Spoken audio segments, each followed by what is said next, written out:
Welcome to Strange Paths, a podcast where we read Choose Your Own Adventure style stories. We are your hosts. I'm Paul. I'm Stephanie. I'm Megan. Megan's like, oh, here we are again. Why won't they release me from my contract? You signed. You read it beforehand. Yeah. Nobody feels sorry for you. Anything. So, tonight I'll be reading Moon Quest by Anson Montgomery. Oh. Yes. Wow. Saucy. Any Possible relation? Long lost child. Yeah. Return to the fold. There's no way that he was actually raised by him or anything. No. He's trying to communicate with him via making Choose Your Own Adventure books. Yeah, it's like, I feel so far away, like I'm on the moon. So he wrote Moon Quest, and then in the end, they get together. Or there's some Cats in the Cradle type endings. Or we had really elaborate dinner choices. Why? Well, it's like, do you want tacos or do you want hamburgers? And it's like, well, if you pick hamburgers, then you have to do this. What are you talking about? Because he's making it like in a Choose Your Own Adventure story. You're talking about this is like their mundane life? Yes. But, oh, okay. I was saying that he was like reaching out. Oh, no. No. It's like you didn't listen to anything I was saying. Anyway, let me show you guys the cover. Got a space cowboy. Does he have a tickling feather? I was thinking that it was like a lasso. It's a spaceman holding his... lasso? Yeah. More like a noose. Holding his little air tube. Well, it goes off page. It's really long. He's going to lasso the stars and bring him to his lady. I was going to tickle the stars. Because hanging yourself probably wouldn't work that well. Yeah, he's going to be up there for a while. He's got like a spear gun. Nice. Oh, look what at this depressing video that would be. It's like someone trying to hang themselves in space. It just keeps not working. Like not only will gravity not allow them to, but it keeps just slipping over their helmet. And it's silent, so you're just watching them silently try, from the space station. Yeah, and those suits aren't super mobile either. So they're struggling to keep it on. Oh, and they're trying to make angry gestures, but they're just floating too much for them to really convey. The space station on the moon looks like it's got some hella great speaker situations up there. Yeah, I'm not sure how the speaker situation works on the moon. Yeah. What with no air and all. Well, he doesn't understand about no gravity hanging, so... Is this why Arthur, banished him from the house? Yeah, this is a really rich guy who is just I'm gonna go set up a sweet club on the moon. And he can, but it's so stupid, but nobody wants to tell him because they want to get paid. They're like, yeah, I'll fucking ship my shit to the moon. Are you guys ready to get started? Yeah. Maybe. Beware and warning. This book is different from other books. Blah, blah, blah. Your home is a young nation on the moon called the Tycho Colony. You live, work, and go to school beneath a glass dome facing the Earth. You're excited to be among the first humans living in Tycho Colony. But that doesn't mean it'll be easy. Whether you scavenge the far side for signs of alien life or brave the moon's dark inner tunnels, good luck to you. Whatever you're doing, whatever, I don't care. Hope it goes great. All right, page 1. Man, do you think that all these are perfect specimens if they're going to send them to the moon colony? Oh, you think they're practicing eugenics on the moon? Oh, Maybe. yes. Let's go forward with that assumption. Okay. The year is 2053, and you are living in the moon. Your home lies underground, cut from the cold rock. You have lived your whole life on Luna, the moon's official name. Your parents were born on Earth, where humanity originated, but they joined an elite group of moon dwellers before you were born. Earthlings are stuck where they started. You are moving out to explore the universe. No, you're not. You're living on the moon. That's something we've explored 1 billion times. Yeah, you're jamming. Just like a bunch of techno stuff up there. That's what you're doing. It's not exploratory. Each year, the colony in which you live, called the Tycho Colony, grows larger. More and more people come to live here permanently. Most of the new arrivals are scientists, but many are just ordinary people doing ordinary jobs. Is this the real world? Yeah. Yes. We brought 12 hot singles to the moon. I'd watch that. With over 100,000 people living on Luna, the economy has expanded beyond that of a mere research base. Also, the recently established Mars colony has created a boom in the manufactured goods shipping business. That's so much sexier than the moon. The idea of declaring independence from Earth nations is growing as quickly as the population. The Tycho colony is made up of tunneled rock and large clear glass domes. Most people live in the old tunnels, but a few have moved into one of the main commercial centers in Big Dome. Those rat people. Moon rats. Get back to your hole! You don't understand why anyone would want to leave the tunnels. Underground seems to you like the natural place to live. They've bred you to be like a cave shrimp. Yeah. So you don't want to go out into the moon sunlight. I think you're just a modern person. Yeah, but you're also like, light outside. I want my tunnels. Which I'm sure aren't like sewers, but that's all I'm thinking. But you could be a tunnel snake. Yes. Tunnel snakes rule. That's from a game. It was a gang of stupid teenage boys in a fallout shelter. And they call themselves the Tunnel Snakes. And they say, Tunnel Snakes rule. Yeah. They wore leather jackets. Yeah. So, yeah. Unlike your parents, you try to stay out of lunar politics. Both your parents are avid advocates for the Lunar Independence Party, the party trying to gain self-rule for the moon. Earthlings, they argue, have little understanding of the conditions on the moon. To further complicate matters, over 20 independent Earth nations claim dominion over various aspects of the colony. Man, this is starting to feel like the prequels. Mm-hmm. Yeah. All this Star lovely Wars politics. stuff. Yeah. Often one nation wants one thing and another wants the opposite. Oh. The moon colonies would not survive without trade with the mother planet. And of course, all your favorite television programs come from Earth. Even your parents like to watch Earth sports from time to time, especially if they get a chance to make fun of an Earthling burdened by gravity attempting to make a successful slam dunk in a basketball championship. Why don't they just put on their moon shoes? Yeah. And jump up there, no problem. Right now, you're not thinking of politics or sports. You have other worries on your mind. Not only do you have to finish studying for your final school exams, you must also wrap up an important project for one of your jobs. You suppose that people on Earth would consider going to school, working 2 jobs, and living in an artificially constructed and maintained environment a little odd, but it's the only life you've ever known. Oh my god, this guy. We sound so pretentious. Yeah, oh, I think other people will find it weird, but it's just normal for me. It's so special and perfect and made in a tube. I have so many friends. Yeah, I have so many friends and I'm handsome. You probably don't know what that's like. Tomorrow is June 21st, the first day of summer. You can hardly wait. Summer and winter are pretty much the same on the moon, but the Earthling tradition of summer vacation from school continues on Luna.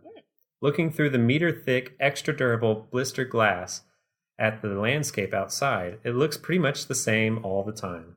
You know of snow and trees, with changing leaves from books and old movies. Before the polar ice caps melted on Earth, one could always see some white on the blue planet. But when it's winter on Earth, you can see white from snowfalls in the northern hemisphere. Right now... Why are they telling us this? We are actual Earthlings. Right now, the sun is shining, but the only colors you see are black, white, and gray. There is no atmosphere to make the sky any other color than the black of outer space, and the sun burns and crackles with a life impossible to see from Earth. Since each lunar day lasts about 2 weeks, there will be another 10 days or so of sunlight where you live. What? The moon's tidally locked. All right, anyway. Well, I can't help you. No one can. I guess Anson Montgomery didn't really do his moon research. What are you doing? A voice asks. Turning around, you see your good friend and constant reality checker, Tamil. Nothing really. I was just thinking how living in the moon makes us different. Well, snap out of it, dreamer, Tamil says with a smile. He always snaps. Don't you ever wonder? Don't you ever wonder about how your life might have been completely different? You ask. Sure I do, but not when I'm busy cramming for calculus finals. Tamil sighs.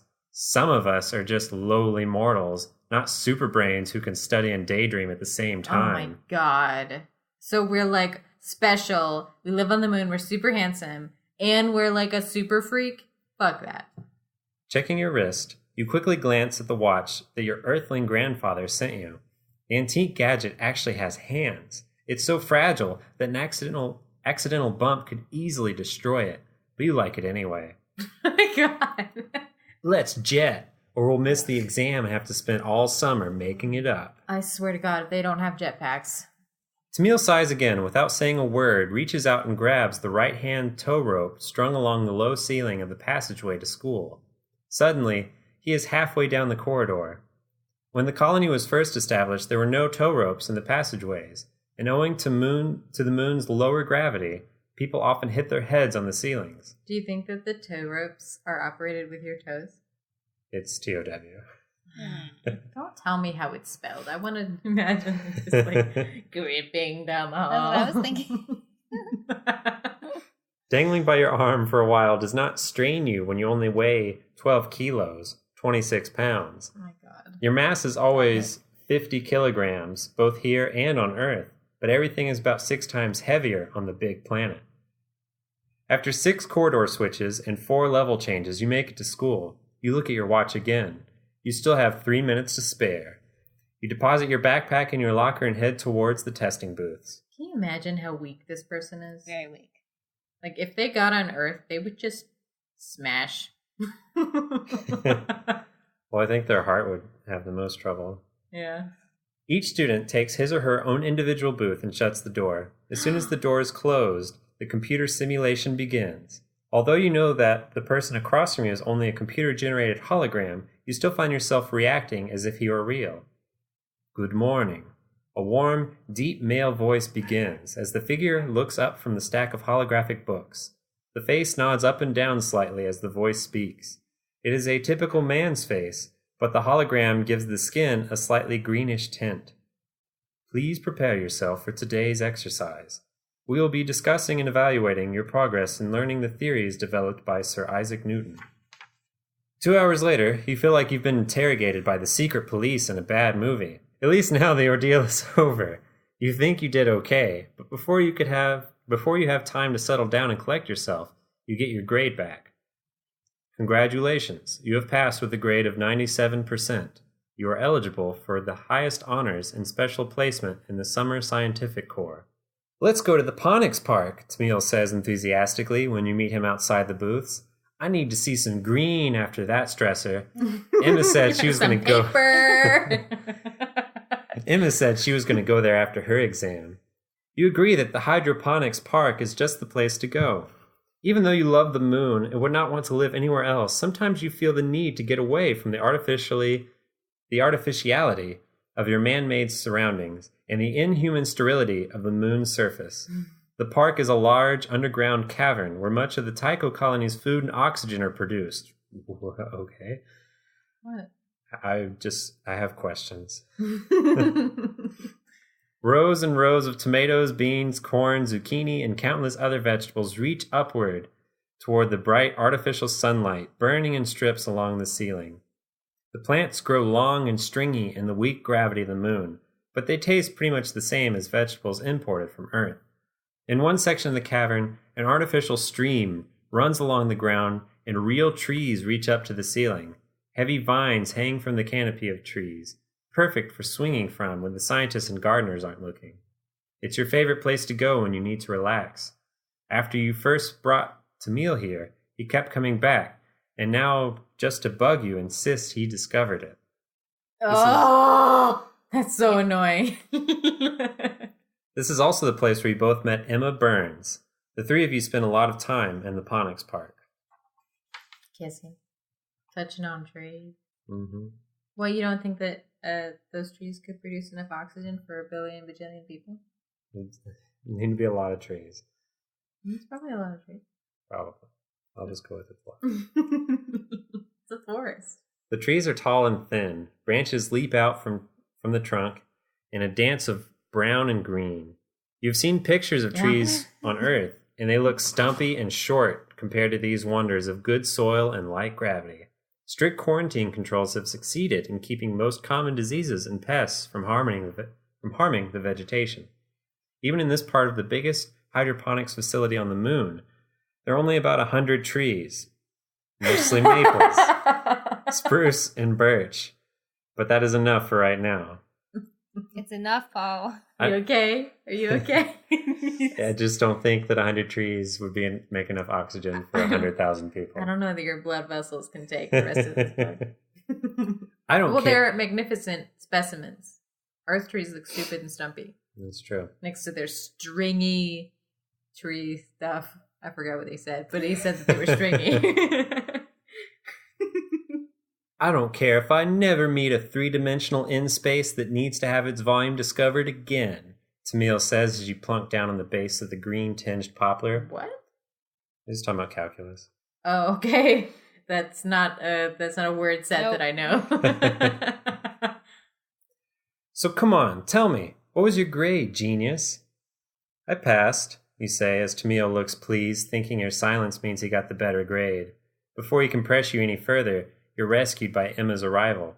Hey guys, don't look so sad. Summer's here, she says as she plops down next to the two of you. Did you flunk your exams or something? Are you guys failures or what? What are you going to do for the summer? You ask your two friends, ignoring Emma's question. I don't know. I guess I'll help my dad carve out tunnels for more workspace. And I'm supposed to help fix these solar collectors over in the middle of the basin, Tamil replies. How about you? I'm not sure. My tour guide job has been pretty slow lately. No ships of tourists, and the geology lab hasn't yet told me if they want me to go on the exploration trip to the far side. The far side would be really cool, Emma says. When will you find out? Yeah, it would, am I right? Because it would be all dark and stuff. Yeah, full of cartoon cows and stuff. Hopefully today, you say as you hear a loud beep from Tamil's wrist comm. Tamil punches in his access code to retrieve the information. He reads the display for a few seconds before turning to you. It's for you, he says with a dramatic sigh. How did they call him? I wish you would wear that beautiful Mark IV comm your dad gave you last year. There we go. It seems like the only transmissions I get are for you. Enough of the pity party and more info, Emma says, leaning over to read the display. Looking at the backlit display, you discover that there are actually two messages for you. One is from the GeoLab asking you if you would like to come on the exploration mission. The other is from your boss, Al Cho, telling you that a special diplomatic ship from Earth is scheduled to arrive this afternoon. He wants you to guide the bigwigs around for a few days. Both messages contain apologies to Tamil for the infotrusion, as well as pleas for immediate response. A moment ago, you had no idea what you were going to do this summer. Now you have to make a choice. You've never been to the far side, but it would also be exciting to show the diplomatic mission from Earth around. What should you do? Far side. Oh. So you can go to the far side or act as a tour guide. Well, I don't give a shit about bigwigs, so let's go to the far side. But do you think that, like, since people went to colonize the moon, the people on Earth have, like, reverted fashion back to, like, dressing foppish? Why? So when they say, like, big wigs, they mean, like, They're actual actually talking about big wigs. Big powdered wigs. Yeah.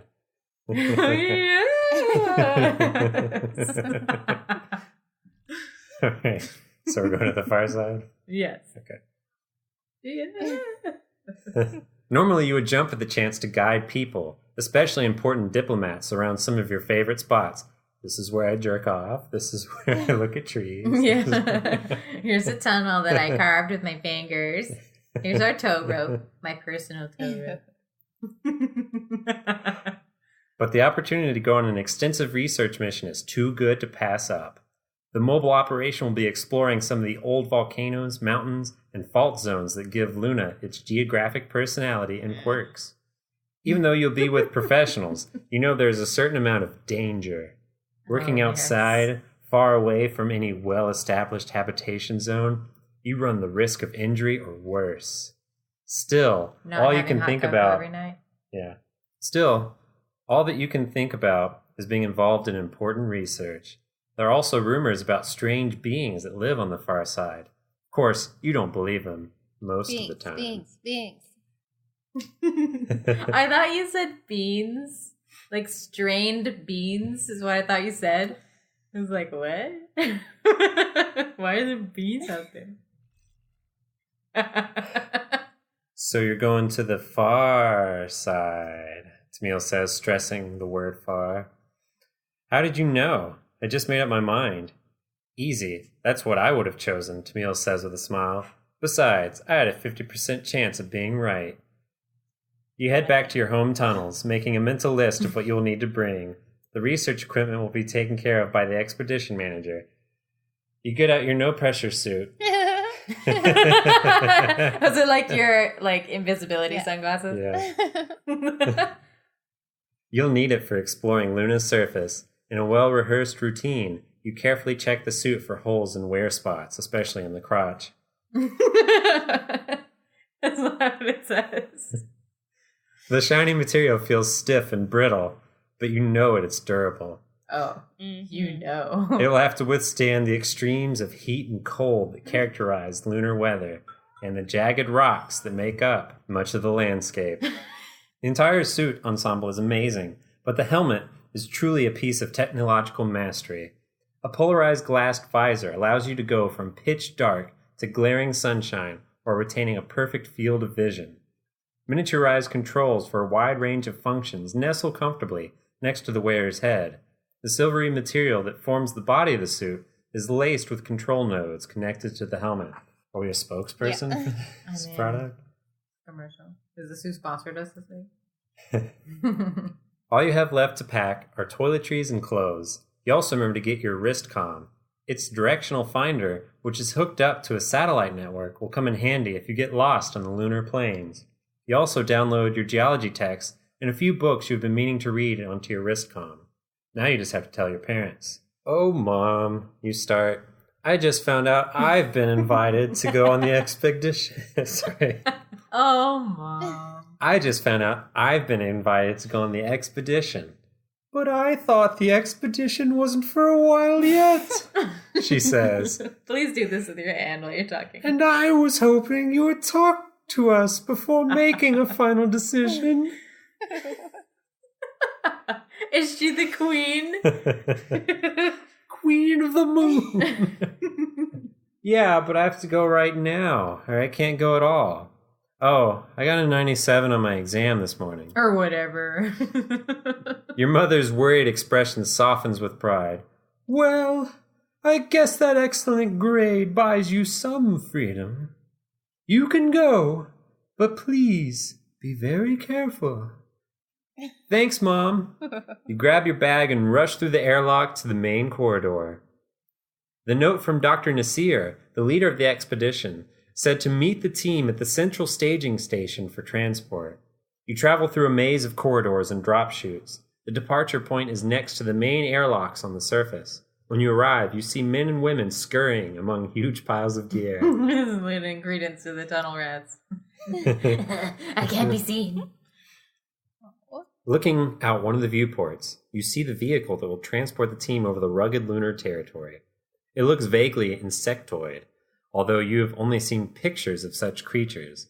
The vehicle has rows of mechanical legs that are folded up in pairs on each of the 3 segments of the bus. Normally, the buses travel in huge spiked wheels, but even those can't manage some of the terrain you will encounter. When the bus reaches rocky terrain, the legs will slowly extend to slowly maneuver the rough landscape. Moving through the chaos of people, instruments, and gear, you find Dr. Nasir and check in. You expected Dr. Nasir would be a stern, forbidding academic, but the tall, handsome woman greets you very warmly. A handsome woman. You locate a nice corner out of the way to try and make yourself comfortable. No sense in getting in the way, you think, as you shut your eyes. Wake up! The time has come! A voice booms into your dreams. What? Where? You mumble. Oh, Doctor, are we ready? Like many Earthlings on Luna for the first time, Dr. Nasir looks a bit disoriented, but intelligence is obvious. I am fully prepared for this mission, Dr. Nasir tells you all firmly in a short opening speech. I may be Earthborn, but I grew up in Egypt, and I am familiar with a climate you'd find surprisingly similar to the moonscape. This is how she talks. In the desert. Just as on the moon, we study geologic subtleties that most people would lose patience with. Dr. Nasir's speech is short and informative. And you gather that although she is wise and very sharp, she lacks a sense of humor. We're ready, she says. Let's get on board. Putting your suit on and tucking your helmet beneath your arm, you prepare for the journey. Even though the bus is pressurized, everyone remains suited up at all times. In a crash, there's no time for dressing. Yeah. That's true. I mean, contrary to popular belief. Oh, my necktie. Can't crash without my lipstick. While you're trying to find where to sit, you hear a familiar voice. How'd you end up on this mission? Oh, shit. Sarah Burns asked with a smile on her face. Emma's sister used to be shy around you, but that seems to have worn off. Now she's slutty. I just saw your sister at the Ponics Park, you say. She didn't mention you were going on this trip. Yeah, well, I didn't know until right after exams myself. But here I am. And here you are. Good to see you, Sarah. I'm sure the expedition will be fun. Here, I'll help you get ready for the ride. I've done this a couple times already. Oh my god. She says. Yum. Once you are strapped in. Fact-finding mission, am I right? Dr. Nasir comes by and checks up on you. You're nervous, but you don't want her to know. Everything's fine, you tell her. Oh, one more thing, says Dr. Nasir. On this trip, you'll have an opportunity to learn more about the specific aspects of each job. I'll be working with the analysis team, but you might want to learn more about the machines we use. Driving one of these rigs almost requires a degree itself, and operating the exoskeleton survey equipment is an art form. Let me know. Thanks, Doctor. This is going to take some thinking. You would like to work with Dr. Nasir. You know she could teach you an incredible amount in the lab, but the excitement of being in control of these powerful machines draws you as well. If you decide to work with Dr. Nasir, you can decide to work with Dr. Nasir or to learn how to run the machines. Well, I mean, I do like hearing Paul do his voice.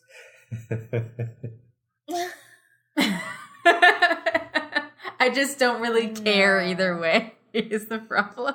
Let me ask you this. Do you want to hear more talking or do you want to hear more detailed explanation of how things work? Oh my god, yes. Let's do the doctor. Okay. When you tell Dr. Nasir you would like to work with her, she looks pleased. She motions for you to follow her to one of the storage rooms on the bus. You're not sure what all the secrecy is about, but you trust the doctor, although you're a little curious about her suddenly mysterious manner. Once in the storage room, Dr. Nasir unzips her suit, revealing a sweet pair. Dr. Nasir checks the door to make sure that it's completely closed. Oh my god. What's gonna happen? Then opens it quickly before shutting it tightly again. What? She sees you staring and gives a self-conscious laugh. Just making sure no one's listening in, she begins. That's not making me any less nervous. Yeah. I'm really glad you chose to work with me, because now I can tell you what this expedition is all about. Otherwise, I would have been forced to keep you in the dark. About what? You ask. The city we are about to explore and study. What city? What city? I thought we were going to the other colony. That's just it. We aren't studying one of our colonies. We're going to study one of the cities that was here before us. Dang. Dr. Nasir waits a few seconds for the importance of this information to sink in. Is she like holding you and looking into your eyes while you like take in the information? Our mission is to determine who or what made these cities and what happened to them. That's so much better than I thought. Wow, you're talking about aliens from other planets, aren't you? You ask with mounting excitement. This is turning into a much bigger adventure. Yes, the doctor answers soberly, as though to caution your enthusiasm. Do you have any idea how old the ruins are, you ask? No. All we know is that they are old. Countless centuries have passed since any living creature last walked along those streets. Wait a minute. Is this Garglok's voice? I think it's a little different. It's pretty close. I only have like 4 voices, so what do you want? No, I don't have any voices. So. No, I'm just imagining Garglok. Hey, this is like the first time we've been reading one of these books and we got like an interesting tree. You know? Yeah, I'm still holding out for we hang ourselves. Yeah, well, we're going to have to because you can't, like, what you discover is going to be too much. Yeah. Since there's no atmosphere or water to wear things down, they tend to remain pretty much as they are, or as they were. Although they will show some signs of aging. The doctor looks at her watch. But right now, we have to prepare for tomorrow, and I'm sure that nothing we can imagine will come close to the reality of what we see there. Thanks, Doctor. I'm glad I chose to work with you. This is very exciting. Throughout the day, you can think of nothing but the alien city. And that night, you dream about dusty relics coming to life. Stop! before your eyes to reveal the secrets of the past. When you wake up the next morning, you aren't sure if the dreams were good or bad. But you do know that you miss your own bed and its regulated softness meter. Your head still feels fuzzy when the doctor comes looking for you, but you wake up quickly once she tells you that you're leaving for the ancient city site in just a few minutes. Getting all the gear together for the day's expedition takes a while. Your suit feels loaded down with the gadgets that are strapped to it.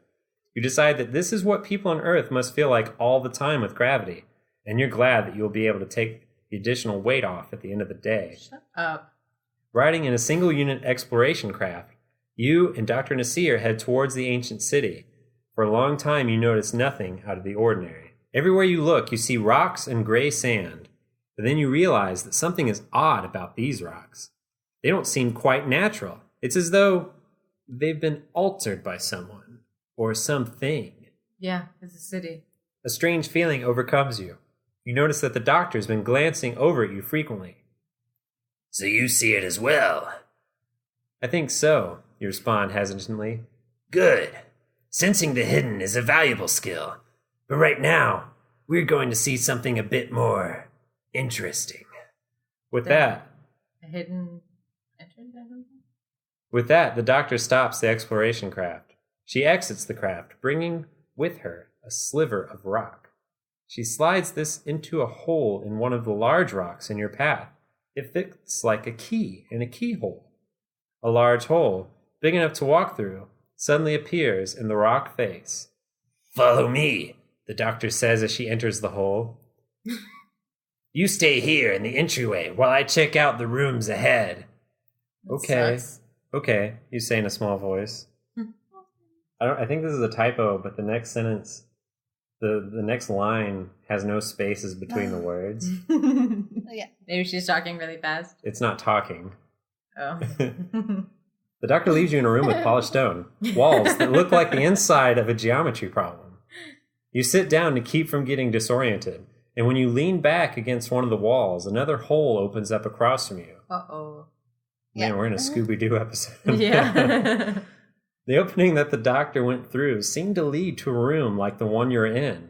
In the next room, you see movement and colors, and the flash of metal gleaming in what looks like sunlight. This is definitely weird, you think. Somehow, the swirl of movement doesn't scare you, although you aren't sure why. If this sort of thing happened back in Tycho, you'd probably be running to the psychologist station as fast as your feet could take you. You inch a little towards the hole. As you get closer, I'm just thinking, like, you see something and you're like, oh shit, I'm crazy! And you're just, like, fucking running to the doctor like they're gonna fix you. As you get closer, it becomes harder to see clearly what is going on. Doctor, are you there? You call softly over the radio, but you get no answer. Come in, doctor, you yell. You feel a strong urge to check out this odd room, but you remember what the doctor told you. Wait here, were her actual words. But underneath was the unspoken, and don't do anything stupid. The urge to just stick your hand into the hole is becoming irresistible. Even though the doctor told you to wait here, she would probably want you to check this out. Oh, yeah, for sure. This little light show seems to be more than oddly shaped rocks or the reflection of light.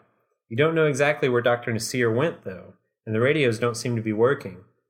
Maybe if you went partway through the hole, just putting the tip in, you would be able to figure everything out. It seems like a good idea, but you're still uneasy. So you can decide to go looking for Dr. Nasir, or if you can investigate the mysterious hole in the wall. Get in the hole. Get in the hole. You move across the chamber and cautiously stick your hand into the glowing opening. Before it is even a centimeter inside, a bright flash blinds you. Without knowing how, you realize that you are no longer in your no-pressure suit. When your eyes clear, you see something that you do not expect. Are you nude? Paul, how nude is he? We'll find out. Percent. 97. Yeah. Wow, that's pretty nude.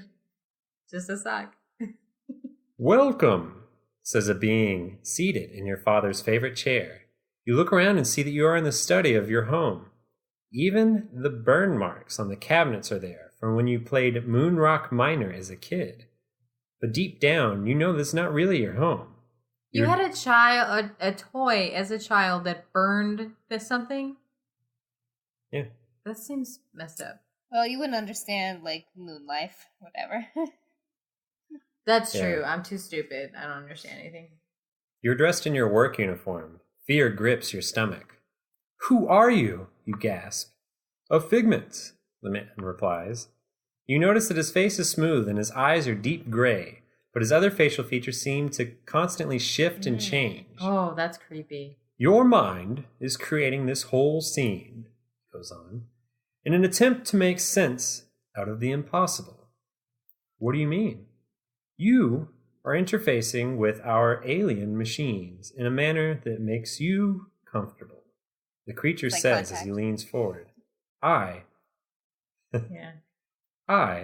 the captured essence of our race. And he's bald?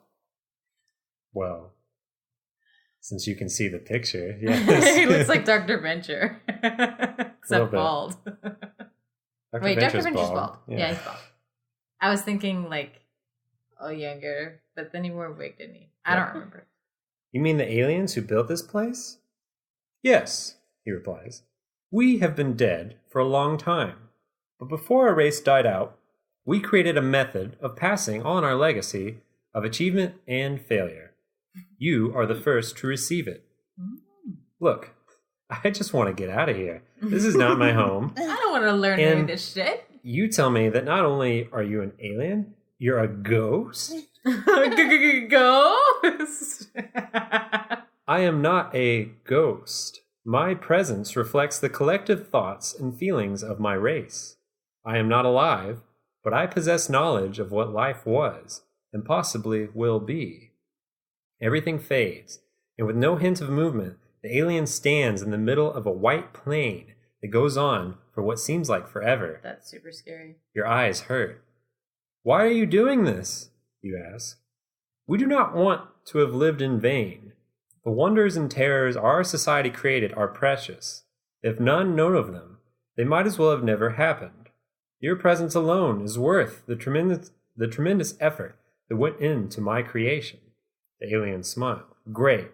Now can you put me back into my body? I promise I'll remember you for the rest of my life. I'll remember you super hard, okay? The alien's face fades, then returns stronger than ever. Your knowledge is redemption, but not fulfillment. What fulfillment are you talking about? How do you expect me to help you with it? All we need is for you to accept the knowledge we gathered over our collective lifespan. We have no heirs. Our lush and vibrant world is cold and dead. All that is left is our knowledge. All of our secrets will be made known to you. Not only will your technology benefit from the advances we struggled to achieve, but you will also gain a new viewpoint on your own lives and heritage.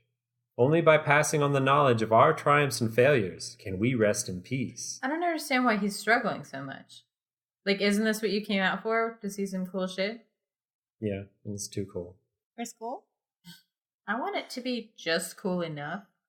I think he was, they were thinking like, alien penis or vagina. What? Why? Oh, why would someone think such a thing? Anyway.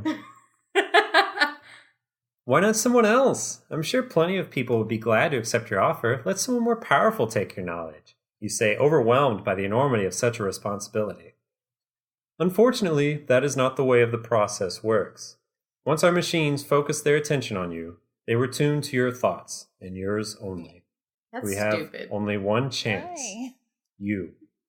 You know what? If there's a choice between taking it or leaving, what would be really funny is if you were just like, nah. Fuck your secrets. What if I say no? That is your right, for our knowledge can only be taken as a gift. We cannot force you, and we would not, even if we had the means. But they forced you to do this. They talked to you.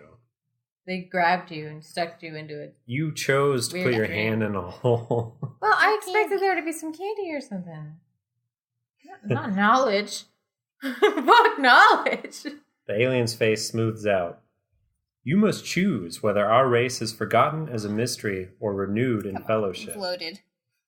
You can tell the alien that you're sorry, but you do not want their knowledge inside your head, or you can agree to receive the alien's triumphs and failures. Shoot in the double bird. I'm going with that? Right. You guys are cruel. Sorry, dude, I'm a child. I'm sorry, you say, but I cannot do as you ask. My mind is my own. I understand your desire for longevity, but you have to realize that your culture is dead, and that living in my mind will not bring you back. Oh, damn! That's harsh. The image before you fades, but as it disappears, you hear one last message. Dick move. Fuck you. If you will not embrace us, then at least remember and honor us. We would do no less for you. The next thing you know, you're standing with your hands and head pressed against the wall of the chamber. Dr. Nasir stands before you, shaking you through your no-pressure suit and shouting into a radio, trying to gather your thoughts. Are you all right? Asks the doctor. You feel dazed, and it's hard to stand. Yeah, I'm all right, but I need to sit down. Something very strange just happened. What? She's gonna be so mad. I came back here a few minutes ago, and you were just staring at the wall. I think I made the best decision for myself, but possibly the worst for humanity. I don't think you're all right, Dr. Nasir says carefully. You don't sound like yourself. Well, you don't really know what to tell her. You'll probably never be the same again. You reach out to the wall. Before your glove touches the surface, the whole thing dissolves before you. A round hole appears again, but this time there are no flashing lights. I'm sad. I feel really bad. When you look into the hole, all you can see is a clear globe. For a moment, the ghost-like glimmer of the alien's face appears faintly inside it. You realize the globe is the grave marker of an entire dead race. It is both beautiful and sad. I had a chance to keep them alive.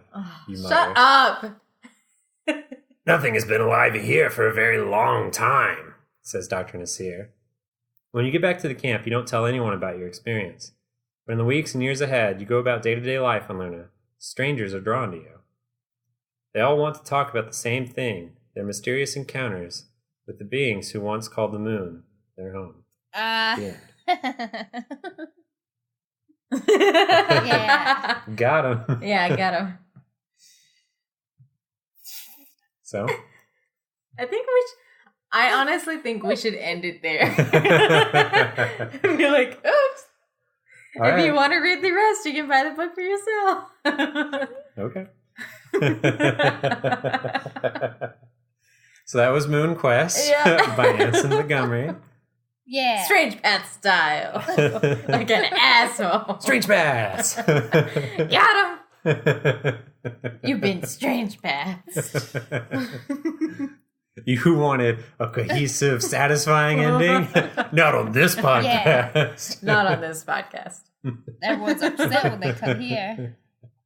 I mean, probably. People are probably like, why would you choose that? That's the worst choice, like almost every episode. I guess it's kind of like on the last episode, like the people choosing just like give up on... I did. I mean, I did want to choose give up, but I wanted to hear what you wrote. Oh my God.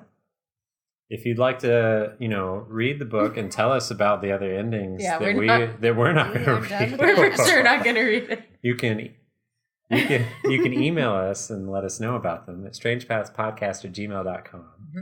Or you can tweet us how stupid we are at strangepathpod. You can email me, leave alone all of your moon fantasies, at bozosglowglobes@gmail.com.